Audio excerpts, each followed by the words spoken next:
We are live. Hi, everyone. Hey, everybody. Thanks for joining. People are starting to join a lot faster than usual. Good, yeah, that was a lot faster. That is good. Thank you for joining us. So, Todd's going to be kind of doing his thing about sharing. And we're going to wait for people. Hey, Sean. Welcome again. QT Guy and Man. Awesome. We have a lot of regulars joining us. That's very cool. Live Action Comic joined. What are the odds? Yeah. Hey, how's it going, Jennifer? Welcome back. So glad to have you on as an audience member again. Oh, I can't see that. Hey, Jen. Jen Smalls. Jen Smalls. Yeah. Hey, Jen Smalls. We have a lot of Jens. So that's interesting. So Todd's sharing things. We're going to wait a little bit longer to kind of make sure nobody's going to be missing anything as he's sharing stuff. Hey, Kate. Welcome. And last week you didn't share, so I have to make sure I actually do this correctly. But you did share it this time, so that's good. But it showed that last week, too. I don't know. I think we're good, so you kind of can keep sharing stuff, but I think we have good enough. So, as we usually do, we get the bummer news out of the way for the week. Harvey Atkin, who starred, if you've ever seen the cult classic Meatballs, and the 80s female-driven cop drama Cagney and Lacey, died Monday at the age of 74. Chester Bennington, the singer from Linkin Park, died. He was 41. That was awful. That was awful. John Hurd, if you guys probably know, he's been in a ton of stuff, but you know him as the dad from Home Alone. He died on Friday, and he was 72. Very sad news. And then last but not least, once again, we're getting the sad stuff out of the way. Deborah Watling, the English actress who played Doctor Who's assistant Victoria Waterford in the 60s, died after a short battle with lung cancer, and she was 69. So as always, our thoughts are out there for their friends and family. So I feel really, really sad because, we keep losing all these icons, people I grew up, that kind of made a difference. I love the dad from Home Alone, even though he lost his kid twice. Yeah. It's just, I love that guy. That was like one of my favorite dads growing up from Hollywood. Yeah. So we're going to move on. We have a lot of news this week because of Comic-Con this weekend. So the great Samuel L. Jackson, I'm going to give the good tip that Samuel L. Jackson gave in the Hold On to Your Butts. So here we go. So the Wayward Sisters, which is the spinoff from Supernatural.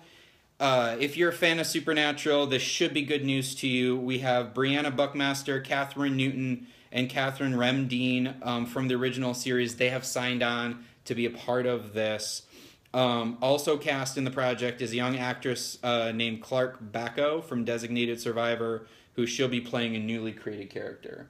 So, like I said, if you're a fan of Supernatural, pretty exciting for them to have that spinoff, and it's about time for that world to. It's kind of getting sick of just the two dudes. So it's been like that for years. Every season, one of them dies, and the other one's super sad, and then the next season comes about, and then they're alive again, and everything. Yeah. So glad they're going to be expanding that. The Expanse has announced the addition of Elizabeth Mitchell from Lost. She was a guest star in season 3. She's going to be a regular this time around. But Supernatural hasn't had spin-offs, not like full-fledged like this.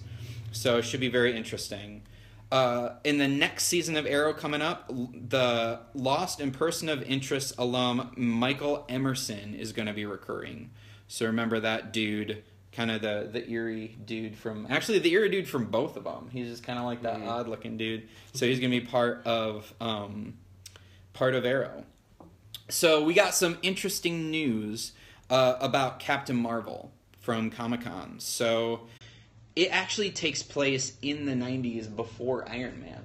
I thought that was interesting. They were talking about Samuel Jackson having both eyes in this because he's going to be kind of making a role in there. So I'm not really sure how that's going to be kind of come into play, taking place before Iron Man. So it's very interesting. But I'm down for it. So the villains in the film will be the Skrulls. If any of you know out there, those are the kind of green screen, the extraterrestrial humanoid race that, like it says, has created a vast interstellar empire, the oldest one known still in existence within the Andromeda Galaxy. So basically, if you know much about the Marvel world, you know the Skrulls.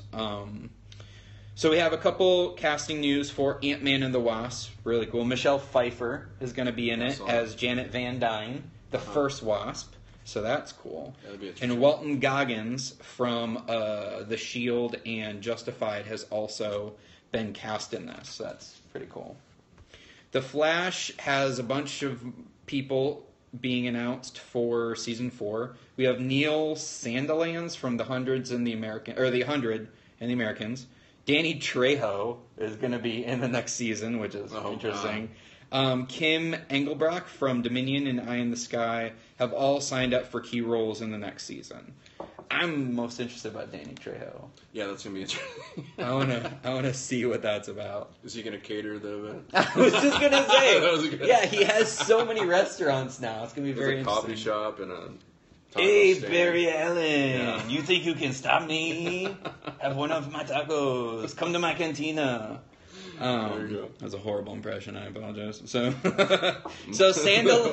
Sandilands will portray the villain Clifford DeVoe, a.k.a. the Thinker. Trejo will play Breacher. He's a bounty hunter from Earth 19 and the imposing father of interdimensional bounty hunter Gypsy, who's going to be played by Jessica Camacho. And Engelbrock is the DC character The Mechanic, who's a highly intelligent engineer who designs devices for DeVoe.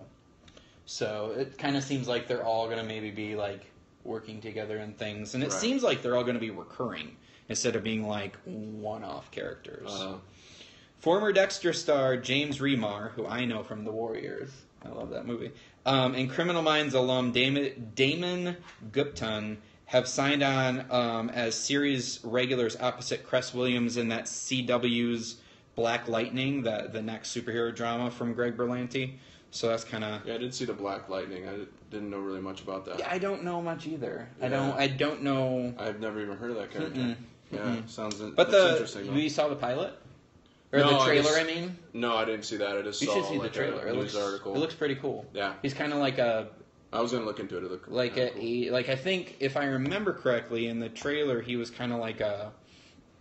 He used to do more of the superhero stuff before he had a family, and now he's kind of getting back into it and kind of stepping into it. So it's kind of interesting because most of the Berlanti stuff is like the young superheroes with their team of scientists and other things talking in a Bluetooth. So that's kind of Berlanti's thing. Yeah. So it should be interesting. I'm kind of looking forward to it. This is for Shark Week, guys. Yeah, we got for next week. He's celebrating for Shark 1 week early. Which is our favorite superhero? The Phelps and the racing a great white. Did you hear about that? No. Did he? He's going to, or I guess Phelps is going to race a great white. I think they kind of set it up to make it cooler than it really is. I think they probably just drop him in the ocean and he swims. And they're going to time him and then time the shark. White. Yeah, it's kind of. Why doesn't he just swim next to one? Well, you scared, bro? I think you're going to race a great white, you got to do it right there. I think he was scared. Race it to its face. Exactly. Yeah, that'd be anticlimactic if they're like, just timing him. And Michael Phelps just got eaten by a shark. Someone said they tied a ham to him. That would be amazing. They just throw a bunch of chum on him and then push it and push him in the water. And dump a he doesn't even know. Yeah. Swim. That would be amazing. To answer your question, someone asked who our favorite superheroes are. Yours Mine, Superman, 100%. And mine is Spider-Man. Yeah. So kind of have that. I don't know if you can see. Just grew up with that. So yeah. So we've talked about that before, and that will definitely come up again. Oh, yeah. For sure. So, Neil McDonough... I think we talked about that in probably one of the first episodes. Yeah. And I'm sure we're going to have that conversation for a long time. But we kind of went in-depth why we like them. Yeah, so if you check out probably the first... I think it's the first episode, we talk about that. Episode 1. Check it out on YouTube. Live Action Comics YouTube. Yeah. We'll talk about that more. Yeah, we'll give you more links later, just to reiterate that. So if you remember Neil McDonough playing Damien Dark in Arrow, he will be back recurring for Legends of Tomorrow. So he's going to be back for the next season, as is Arthur Darvill, who played Rip Hunter, and Wentworth Miller, who played Captain Cold. They're going to be recurring as well in the next season. So Teen Wolf alumna Crystal Reed is playing Sophia Falcone, the daughter of Don Falcone, in the next season of Gotham. Like I said, we have a ton of news for you this week, so I'm going to try and get through kind of just the bullet points. Adrian Pasdar and Alias alum Carl Lumbey has joined the season 3 cast for Supergirl.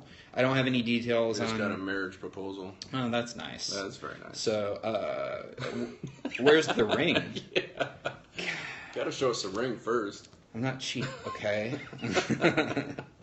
Joseph Reitman is set to play the crazy and delusional main villain in season 1 of Sci-Fi's upcoming Happy, the Universal Cable Productions drama. So, and there's a little bit of casting shakeup. So, Bobby Moynihan was supposed to be doing the voice of the main role, Happy the Horse, but because of scheduling conflicts and some of the other stuff Bobby has, it's now going to be Patton Oswalt, which would be pretty cool. I like his voice, so I think it's a good trade. You can always go worse. So I think both of them have unique voices. We have the Smallville star Tom Welling actually coming back to TV. Is he? Yes. No kidding. He has joined the season 3 cast of Fox's Lucifer. Huh. So it's I haven't seen him in forever. I haven't seen him in years. He's produced some stuff, but yeah, I haven't seen him forever. He's going to be playing Marcus Pierce. He's an accomplished police lieutenant who is everything Lucifer is not. Strategic, reserved, and well-respected. Mm-hmm. Kind of makes it seem like it's going to be like a buddy cop thing. You know what I mean? Where it's like, they're from the other ends, or the opposite ends of the track. Yeah. And then... That was the first, when I first got out to LA, that was the first person someone said I looked like. Tom Welling? Yeah. Someone, I walked in the store, probably the first week, and someone said, "You look like Tom Welling." I was like, okay, I'll take that. I'll take it, yeah. Especially seeing as how he's Superman. Yeah. You're just like, yes, I do. Can I buy you something? Yeah. You're my new... I'm out here, I'm brand new, I don't know anybody. Will you be my best friend? Mm-hmm. Okay, so this is going to be a pretty big issue, pretty big talking point. Mm-hmm. So, DC had their Comic-Con panel yesterday. We have a lot of information to unpack with this thing. So, they showed a sizzle reel with logos for the studio's upcoming movies and potential movies even, mm-hmm. not even confirmed. Because so far we know they're going to be doing the Batman, and they're going to be doing Gotham City Sirens, and Batgirl is next year with Joss Whedon directing that. And Wonder Woman 2. And Wonder Woman 2, that is part of it. So they released they kind of showed a teaser where, I think they're kind of holding back on the Aquaman. Yeah. But they did teasers for Shazam, Suicide Squad 2, which we talked about last week, mm-hmm. The Batman with Ben Affleck's Batman logo, Justice League Dark, Batgirl, Green Lantern Corps, The Flash, which was followed by a Flashpoint logo. So that's the storyline they're going to do, and Wonder Woman 2. Mm-hmm. But there was a lot to unpack with this. So I don't know if any of you saw footage or read anything about it, but we've talked about the speculation with Affleck. Right. There's been a lot of rumblings in town, but we don't report on things that's just rumblings. Hearsay, we can't. Yeah, and also we're in a privileged position where if we kind of know stuff, then we want to respect that. Right. So we hear things behind the scenes that, we really can't reveal.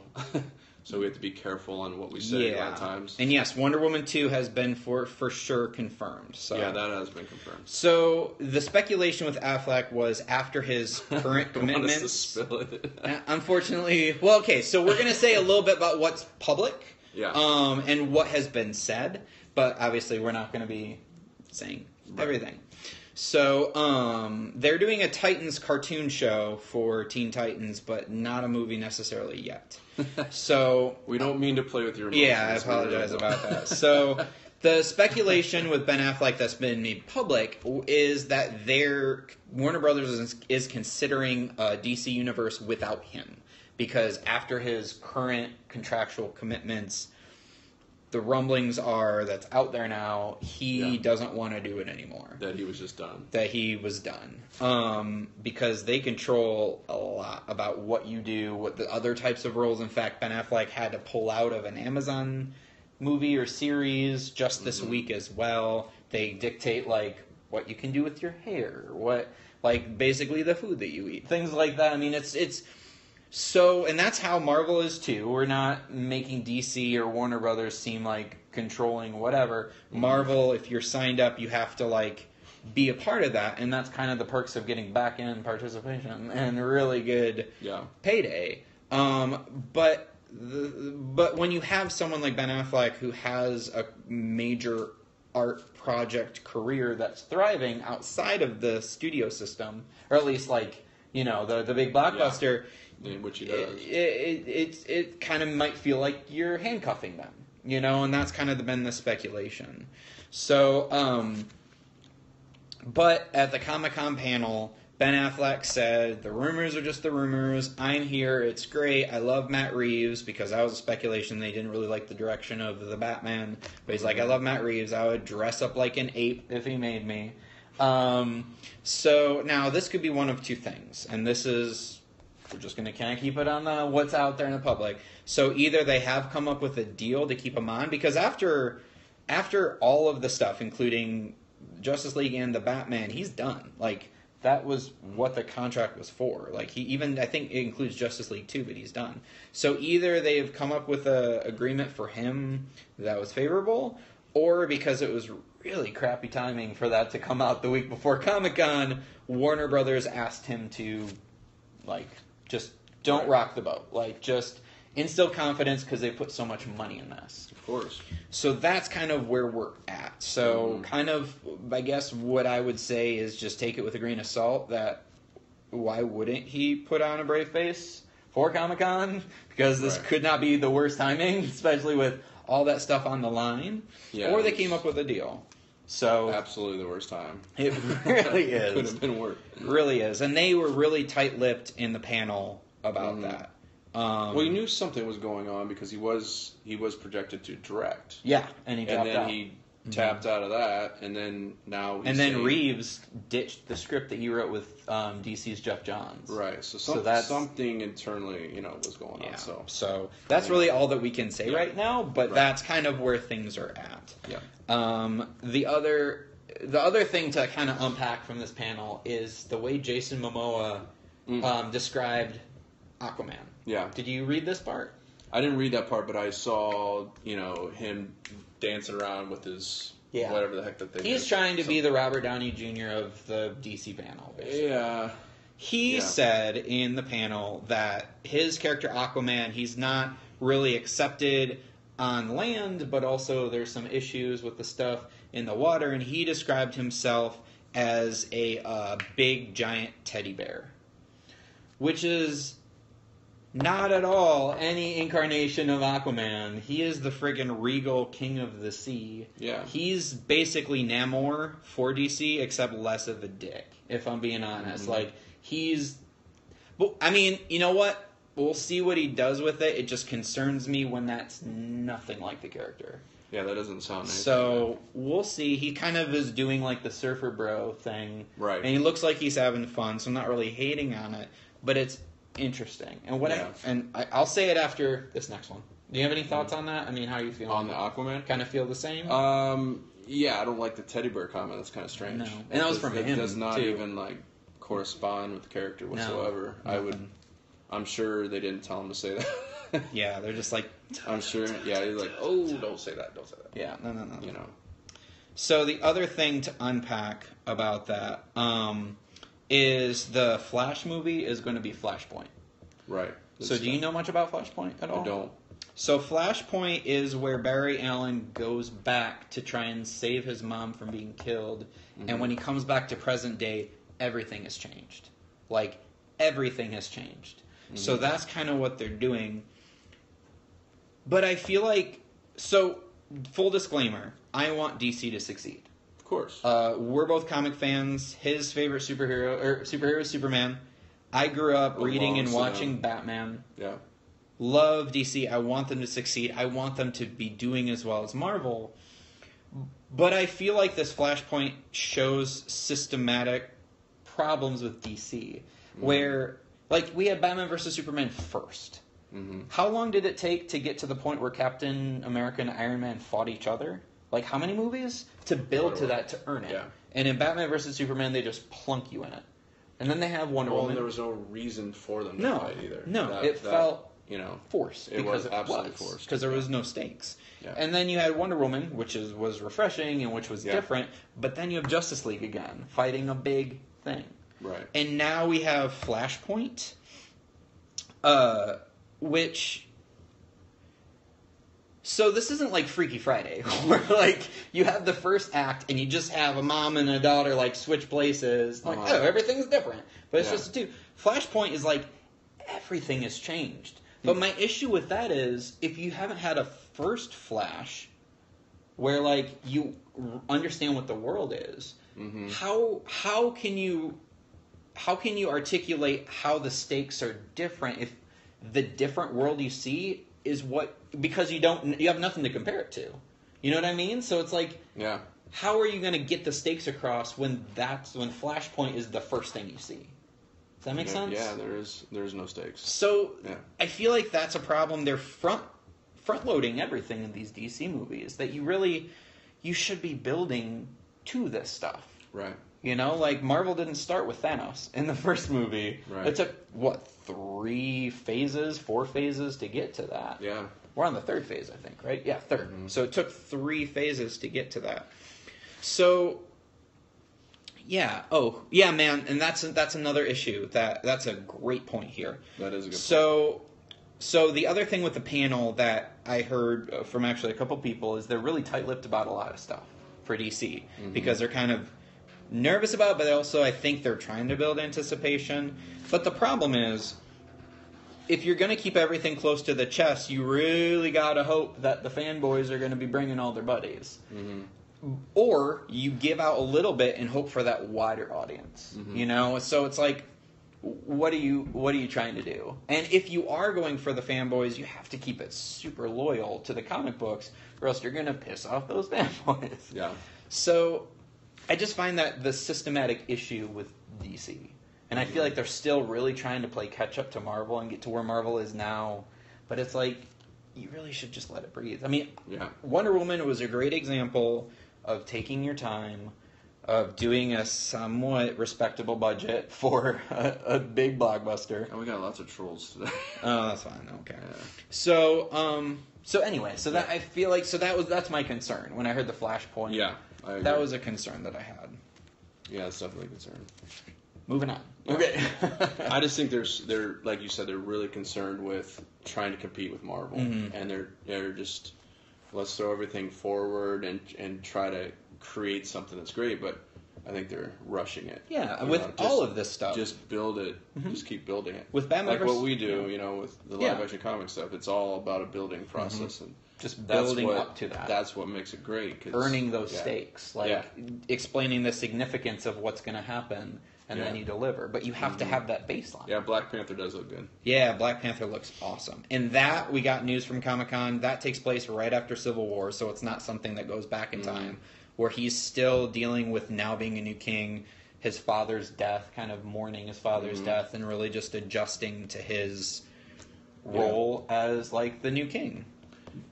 Yeah, I watched all of Jessica Jones this week. Did you watch that? No. Yes, I did. Dingo. Shh. We have a mascot dog who barks. Just saying hello. Yeah. Dingo. We didn't introduce him, so he's pissed. Yeah. He's like, hey. Yeah. So what do you think of Jessica Jones? I really liked it. I thought it started off pretty slow, but then it built into a pretty good story because it melded in with another one of the stories. Why am I blanking on it? The Purple Man? No. Dingo's his name. Yeah. The dog's name is Dingo. Luke Cage. I don't know why. Oh yeah. It really intermingled with Luke Cage's character because they haven't really revealed what it is, but it seems like they got their powers at the same time. Yeah. Yeah, so... I don't know if they ever explain hers in the comics. I don't really know. Yeah, they're very vague in this first season about like how any of them got their powers, which is cool. I do dig that because, once again, Marvel does... They start slow, very slow. and they keep ramping, which is good. And then I watched Iron Fist, which I thought was really good. Did you finish it? I did. How awesome was that finale? It was good. And everything was earned, right? It was yeah, like it was. layer I by understood layer. what you meant, yeah. Because my point with Iron Fist was, which I think a lot of people's criticism at first was he was kind of like a geeky, kind of goofy, like guy that doesn't, seem like a Bruce Lee, like a warrior, like someone that can kick butt, Mm.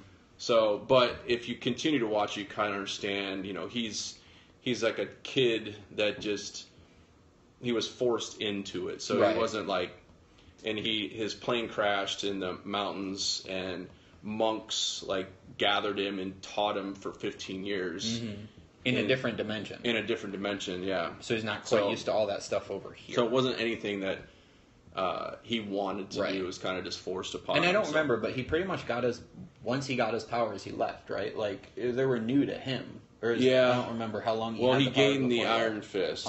That's what I mean. And then the portal only opens every 15 years. Right, yeah. So then he left, and there was like a window of opportunity to leave, and then because he wanted to figure out what was going on. Mm-hmm. And then I like that one. Yeah, it's a good story, So I mean, the Marvel universe does ramp up, although they start super slow. Something like Jessica Jones was the same way. I was like, the first couple episodes were super slow, and it was kind of losing me. But I'm like, I know how they start. This is kind of their process. Yeah. Which I dig. I mean, they kind of follow the same formula with all the shows, but I really dug it. So, okay. We have a lot to cover, so let's move on here. So, Sony Pictures has optioned the movie rights to the Action Lab comic series Princeless. The series follows a young black princess who, instead of waiting for a prince to save her, takes matters into her own hands. So that'll be kind of interesting to see how they kind of trans. I don't know if that's going to be live action or if that's going to be cartoon. I just know that they've optioned it. So Pamela Adlon, she just got a Best Comedy Series Actress Emmy nomination for the FX show Better Things. She's in negotiations to join the cast of Bumblebee, which is the Paramount's first Transformers spinoff. So that should be interesting. So I'm going to kind of jump the gun here really quickly. Netflix renewed Iron Fist for a second season. Yay! And the reason why I say that is because they have a new showrunner for the new season. Raven Metzner from Fox's Sleepy Hollow will be taking the reins as executive producer and showrunner. They just asked a question, why is Superman not popular right now? I mean, that's kind of what we were just speaking about with the whole scripts of DC. Because right now you have people in charge of the movie version that don't really understand the character, I think. And I think they don't. I think they see the character as white bread and boring, and that's not the character. Yeah. But to be fair to Snyder, Singer didn't understand Superman either. Both of these guys thought he was Jesus, and if he's any character from the Bible, he's Moses. Literally, his mother puts him in a basket, sending him to be saved. He's adopted within in a strange land, and he leads the people while trying to be one of them. So he snapped a guy's neck because, first off, because they don't understand Superman and don't understand why he wouldn't kill anybody. But to be fair to that Superman, his parents are awful. Kevin Costner suggested that he should have let a bus full of kids drown, which I wanted to stand up and be like, screw you, Costner. Jonathan Kent would never say that. But then in Batman vs. Superman, his mom's like, you don't have to prove yourself to anybody, honey. Which I don't know why I gave her a South Carolina accent. But so his parents were like, so that's why, is because his parents didn't have that Midwest value system that is in the comics and in Smallville. Because the Smallville parents were perfect. They were great. They were perfect. So if he didn't kill Zod, how would he stop him? Phantom Zone, bro.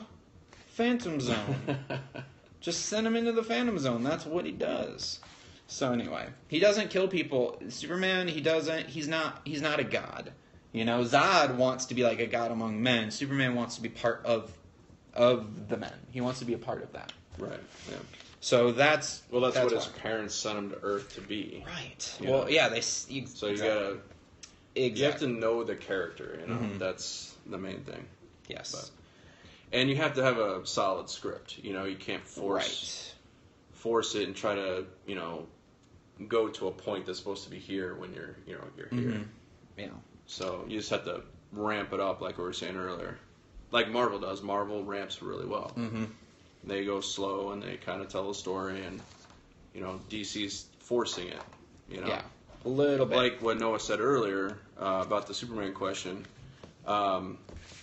You know, it was just completely forced, and like the combat between Batman and Superman shouldn't have taken place yet. It should have been like maybe the next movie or whatever, but it was just too forced. And the issue with that was, you know, and the reason they made up was that their moms were the same name. You know, that's just not good. That's not very good writing. You know? No. Oh, wait a minute. Your mom's... Oh, well, that changes everything. Oh, my God. Why are we fighting? Then all of a sudden, me blaming you for killing all of those people 18 months ago, it's no biggie. I didn't know your mom was the same. I'm so embarrassed right now. I was totally almost going to stab you in the face. I can't believe... You should see me underneath this. I'm so red right now. Yeah. I'm so embarrassed. Yeah. I mean, they're saying it's deeper than that. It's really not. I mean, It was a cop-out. There's certain things when you write yourself into a corner and it's like, I guess this is how we get out of this. They wrote themselves in a corner, and they had to develop the script very fast. And they just tried to get out of it. And they gave it to David S. Goyer, which should never do. They didn't do a good job getting out of it. That's because there's certain things, you just write yourself into a hole, and instead of reverse engineering, where it's like, well, how do we change this over here to not have to get to that? Instead, they're just like, well, we've come this far. What do we do? Martha's. Yeah. There we go. Oh my God. I am Your so mom's glad name's Martha? we cracked the code. Oh my gosh. Why are we fighting? Yeah, seriously. Do they know each other? I don't know. Anyway. Moving on. Yeah. So, iZombie in the upcoming season 4, Robert Nepper, if you watched Prison Break, he played T-Bag. He has been up to series regular for the show. So he's been a recurring character since the first season. So that's pretty cool. I'm a big fan of Prison Break, so I'm happy whenever any of those guys get other types of work. Oh, I want to say hi, Jennifer. Thanks for buying that hat. That was cool. Yeah, thank you so much. Some Element X hat and look really good on you. Very cool. I appreciate it. Very cool. Thank you so much for supporting what we do. Neil Jackson from Absentia and Jonathan Tucker from Kingdom, and I remember him from the Black Donnellys, have joined the Season 2 cast of Westworld. Jackson will play Nicholas, a charming, resourceful man who finds himself in uncharted territory. And hi, guys. We're live. Hi. We're here on part 2 of SuperCast with Alicia Nicole. Hey, Alicia. Hi. Welcome. Thank you. Welcome, Alicia. How many people we got joining here? So far we have 8, so we have to wait a little bit. We have 9. Excuse me. Jeez. Sorry, I underestimated. Right. Okay, so Noah's going to share to all his accounts, and so while he does that, we're going to, we already introduced Alicia, but she was in Element X issue 2 that it's not out yet. It's this one that I've showed you. We previously shot this, and she was... Actually, what was your character's name? Like, band girl that... Oh, the flag girl. Flag girl that... Baton... Was it Baton Girl? Yeah. I think it was Baton Girl. Baton Girl. I was the Baton Girl. Because she was like the head of a parade. Yeah. And she I was like throwing the lead of the parade, and she's throwing the baton up in the air. So in the script, she was Baton Girl. That was her name. Sounds kind of like a superhero, sort of, doesn't it? But Super Baton Girl? No. No, it That's doesn't. terrible. It sounds bad. But here, we'll give you a sneak peek. If you see her with the bullet in front of her face, that's Alicia. Yeah. And the bad guy shoots, and then Element X grabs the bullet in front of her face and saves her life and saves the day. So, tell us kind of the behind the scenes. Tell us what that day looked like. How did you like the process? because we've tried to explain to people that live action comics is comics with real people, real actors, props, locations. It's a different way to illustrate comic books. Yeah. So when we have actors, they really dig to get into the storyline because it's acting, but you're acting to a still camera, which is a totally new process. It's like acting and modeling. Yeah, it's like modeling and acting, and it's like I call it still acting. I don't. So we're kind of working through that whole process because it's such a new thing, but not new for us. I mean, we've been doing it for 5 years now, but for the public, that's why we do SuperCast right now, is to get the just get the information out to the public of what this is and how it is. How did you find the experience? Yeah, how did you like it? I thought it was really fun. It was definitely different because it was like a picture that you try to make it look like live. So it was definitely like a different experience for sure. Yeah, explain like when Element X grabs the bullet in front of her face. Do you remember what that was? Exactly, It was actually a rock, and we put like blue tape or something around it. Yeah. So we put blue tape around a rock, okay, because I didn't have a bullet. We actually, on the fly, switched that from a bullet. I don't remember what it was. It was not a bullet before. In the script, we had something different that was too outrageous. I forget quite what it was. What was that? I don't remember if it was... Anyway, we on the fly flipped it to catching a bullet, which I actually love. It's like one of my favorite parts of this comic. So I'm like, crap, because I normally would have gotten a bullet. I would have went to the Army surplus store, go like the anywhere, biggest, baddest ass like bullet Walmart, and I would have that would have been the prop because, guys, it is so hard to input a 3-dimensional object into a 2D picture. I don't know if any of you guys edit or into that process, but it's kind of tough, and that's why we use the a blue or a green object, because you have to have a reference point in order to edit something else in. So then you take that blue rock that's wrapped in blue tape, I'm sorry, and then you erase it and you put that bullet back in there. So that's how that works. But so I'm like, Alicia, pretend like that's Dingo, our mascot. We have a mascot, Dingo. If you guys have been watching this, he's protecting us from burglars. There's murderers outside that he's definitely protecting us from. We're not dead, are we? Thank you, Dingo. We're not dead, no. So Alicia had to act as if this blue rock was a bullet. And she had to act like he is giving a bullet is like in her face, Let's get the picture. So, like right here, this middle picture. So she's doing a really good job of being very scared, and he does, and she does a really good job. And then the bullet is, right there in front of her face, and that's a 3-dimensional object. So, like a lot of this, that's where the special effects come into play. Along with. That's not an actual gun being shot. That's a toy plastic gun. Yeah, it looks really good though. Yeah, it really does look good in post. It looks so real. Actually, we did a really good job picking the weapons and all the props and everything. Yeah, and in this particular story, we were at a cadet's naval base. So we had a full I don't know what you call it, like. A full arraignment of cadets that were there. There was like 50 that were actually there. Yeah, they were actually there. And we actually set up a parade and Alicia was heading. And then the photographer would, we'd go through our script and we would take our pictures in order. And that's kind of how we do it. But what are the questions we asked Alicia? Well, I mean, so what's your background? She...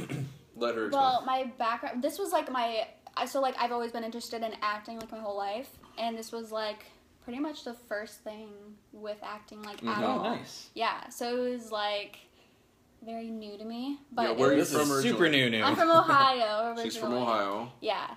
So this was, my first acting job or really like anything.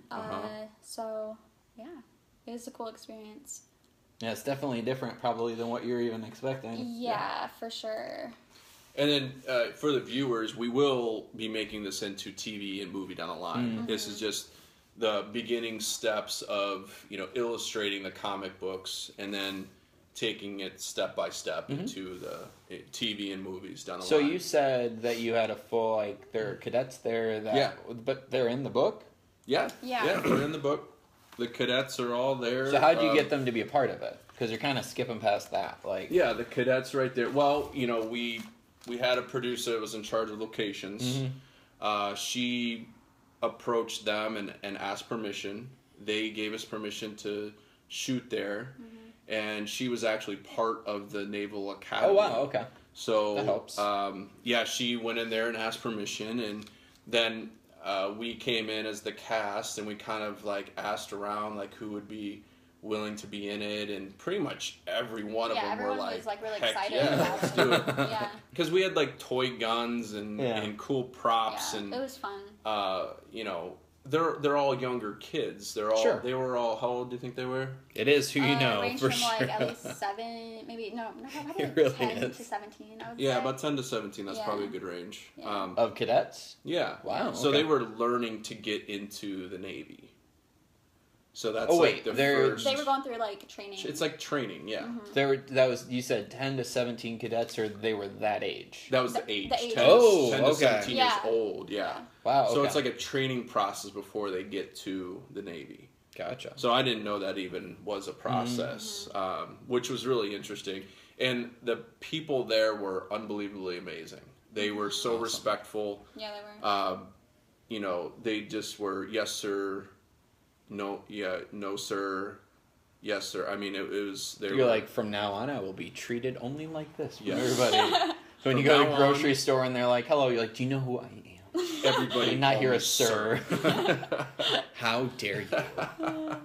I will never visit this Wendy's again. Yeah. What is I've that, never like been so Harvey, insulted. like, wrote that letter, like, saying, nobody talk to me in their business. Nobody come to me and talk to me in my office. Yeah. No.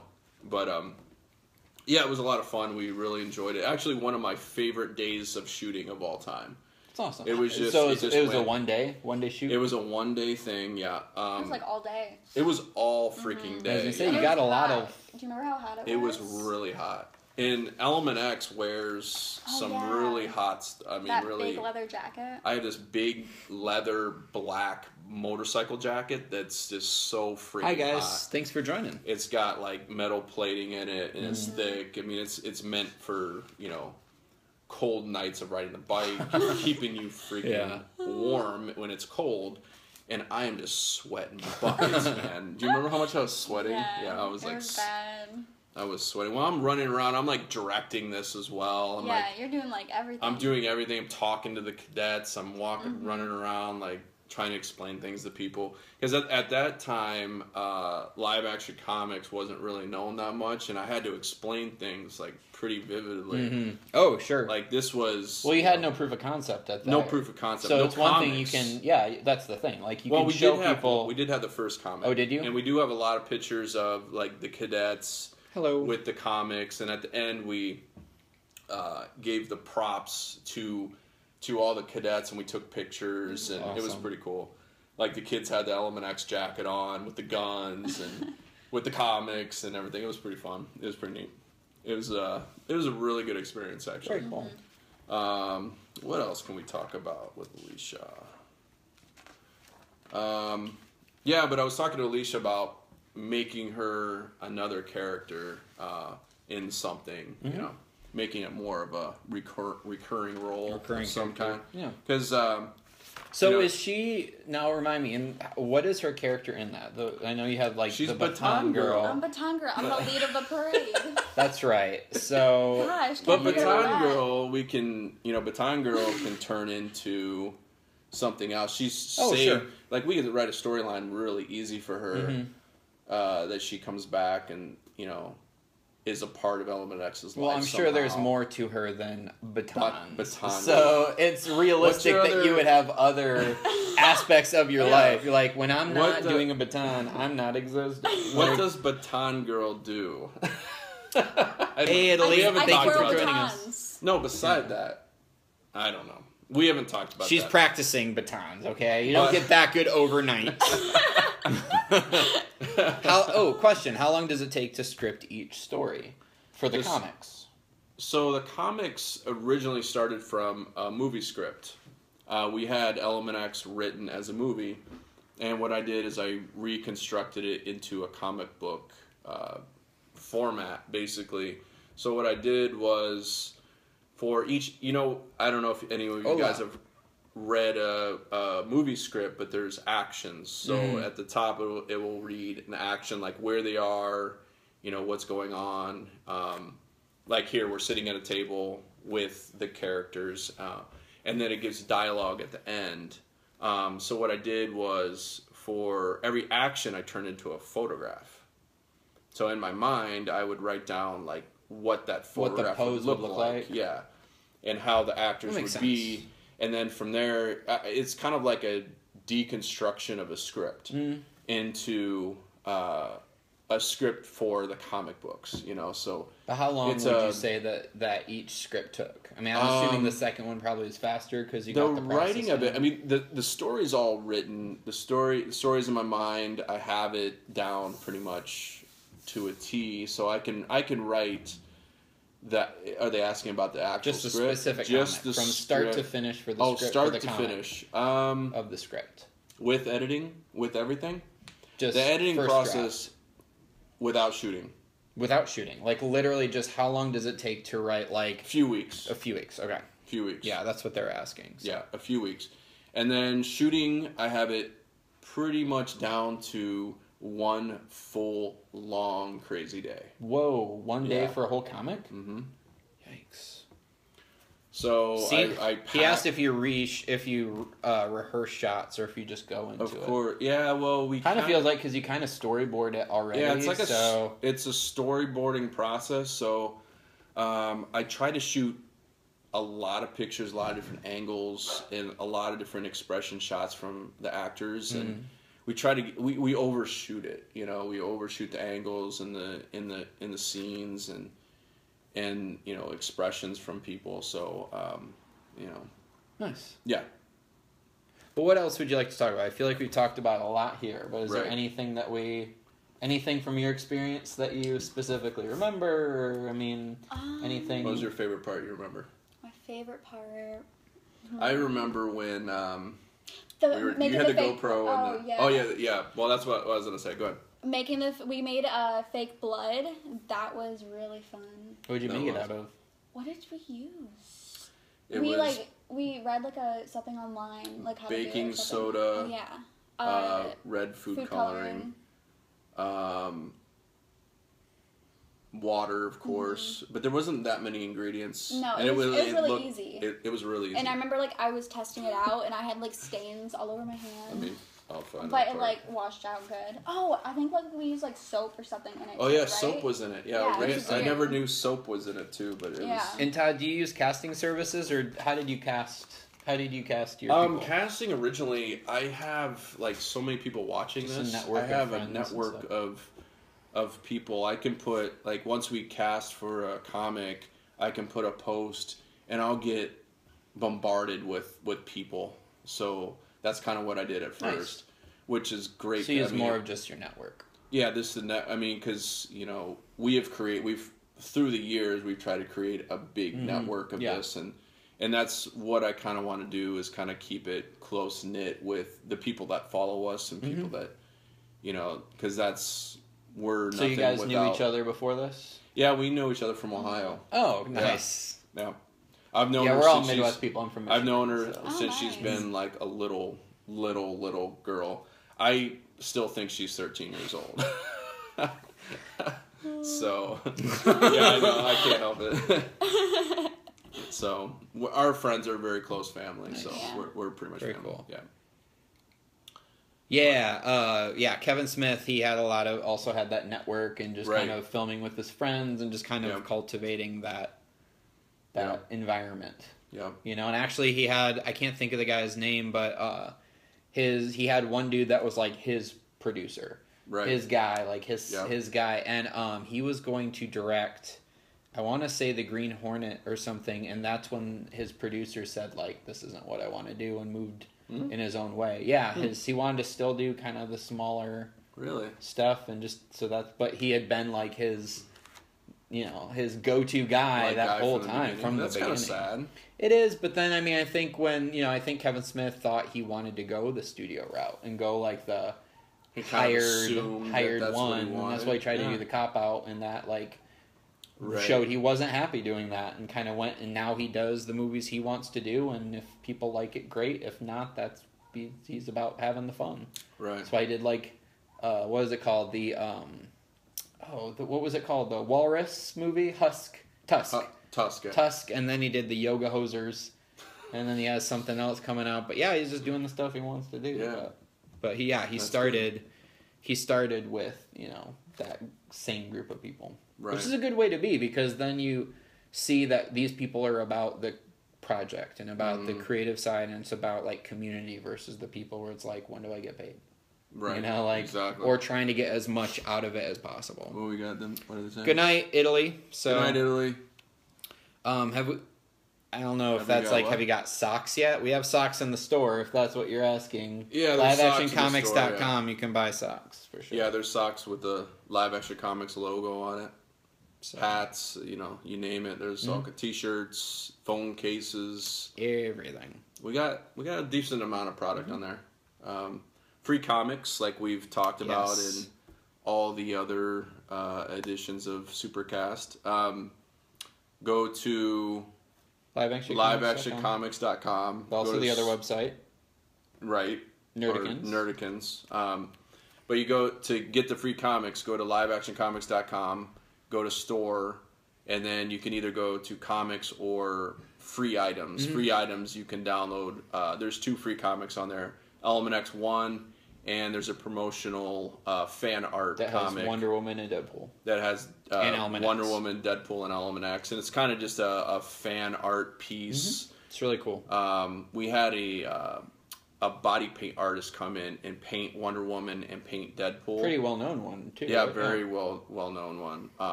Argenipede is his name, if you want to follow him on Instagram. He's got like 300,000 followers. He's he's blown up in that in that industry. He's really big. He's a great guy, and that was a really fun day as well. So check that comic out as well. Alicia's not in that one, but she's in Element X2, which you guys will see very soon. Yes, we're still editing that, and it will be out very soon.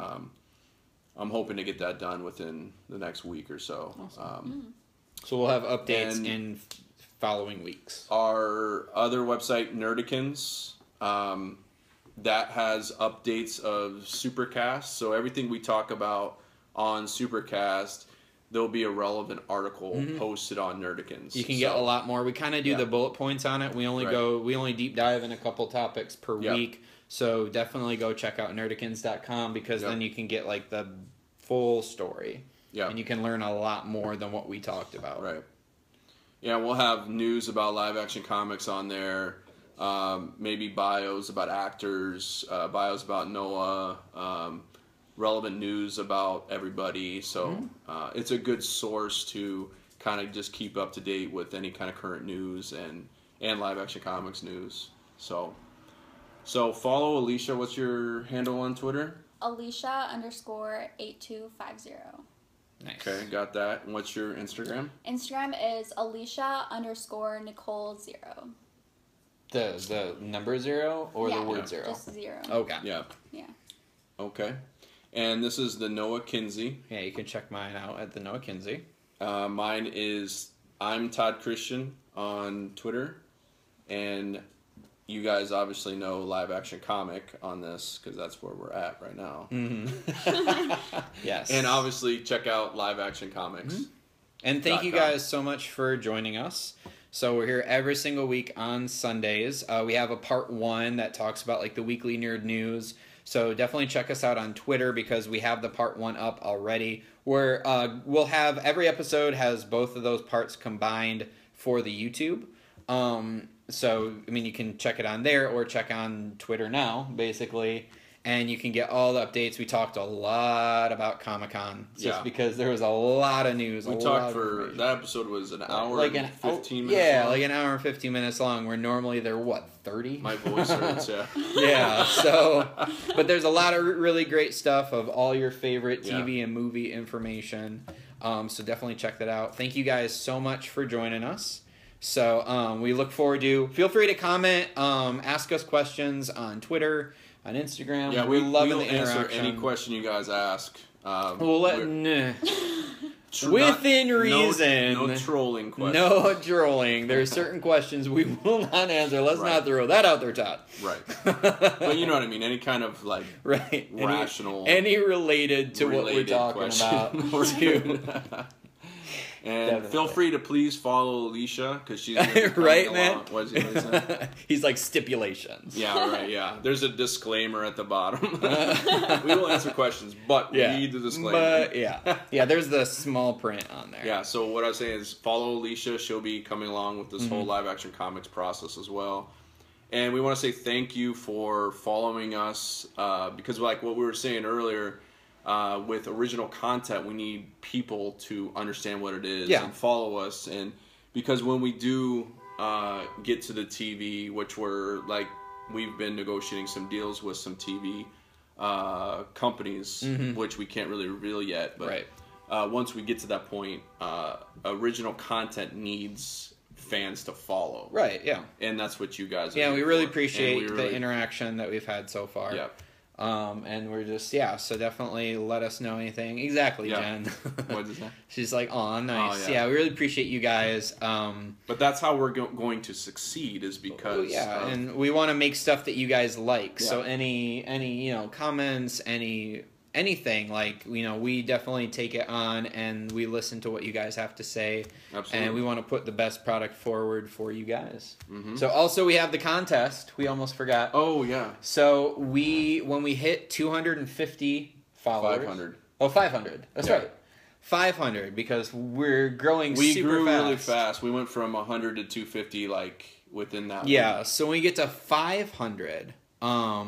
yes, definitely Netflix is a good place to be, but now they're giving a lot of stuff to really well-known either movie directors or producers or things, so they're trying to stick with that. So we kind of have to partner with one of those. But when we hit 500 subscribers on YouTube, we have another comic book giveaway along with the first 4 seasons of Robot Chicken.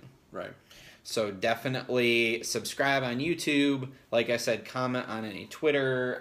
So if you subscribe on YouTube, you're basically in a drawing for a lot of free stuff. Yeah, it's very cool. And then once we hit 1,000, then you get an autographed copy of Element X along with some movie and comic giveaway. Yeah. So everything is going to be a little bit more.